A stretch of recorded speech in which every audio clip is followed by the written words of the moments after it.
மகா சிவராத்திரி. லிங்கோத்பவர் தோன்றிய நாள் மாசி சிவராத்திரி ஆகும்.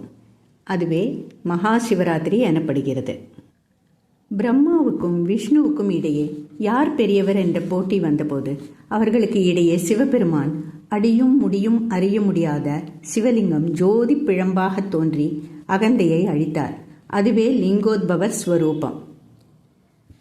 பார்க்கடலை கடைந்த போது வெளிப்பட்ட ஆலகால விஷத்தை சிவபெருமான் உலகை காக்க தாமே அருந்தி அதை தன் கண்டத்தில், அதாவது தொண்டையில் நிறுத்தி நீலகண்டனாக ஆனாள் மாசி சிவராத்திரி. சிவன் பார்வதி திருமணம் நடைபெற்ற இரவு மாசி சிவராத்திரியில் என்று கூறப்படுகிறது. இந்த நாளில் அர்த்தநாரீஸ்வரரை வழிபட்டால் தம்பதியர் ஒற்றுமை ஏற்படும்.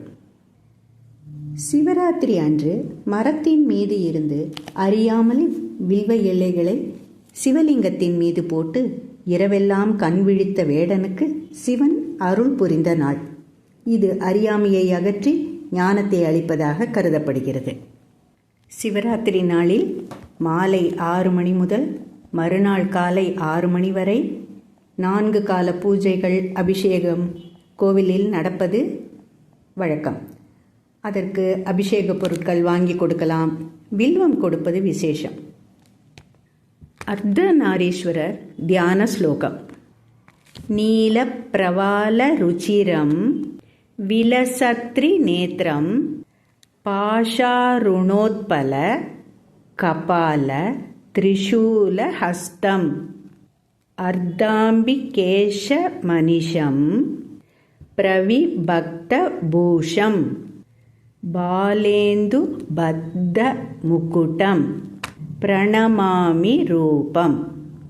நீல பிரவால ருச்சிரம் விலசத்ரி நேத்ரம் பாஷாருணோத்பல கபால திரிசூல ஹஸ்தம் அர்த்தாம்பிகேஷ மனிஷம் பிரவிபத்த பூஷம் பாலேந்து பத்த முக்குட்டம் பிரணமாமி ரூபம்.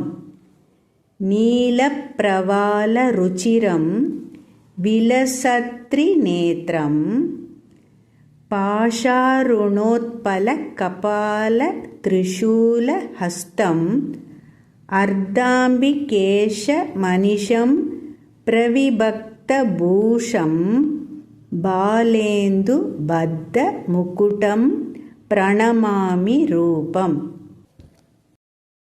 எளிய சிவநாமாவளி. ஓம் பவாய தேவாய நமக. ஓம் சர்வாய தேவாய நமக. ஓம் ஈசானாய தேவாய நமக. ஓம் பசுபதையே தேவாய நமக. ஓம் ருத்ராய தேவாய நமக. ஓம் உக்ராய தேவாய நமக. ஓம் பீமாய தேவாய நமக. ஓம் மகதே தேவாய நமக. லிங்கோத்பவர் காயத்ரி மந்திரம். ஓம் தத்புருஷாய வித்மஹே மகாதேவாய தீமஹி தன்னோ ருத்ர பிரச்சோதயாத். ஓம் தத்புருஷாய வித்மஹே மகாதேவாய தீமஹி தன்னோ ருத்ர பிரச்சோதயாத். வாழ்க வளமுடன்.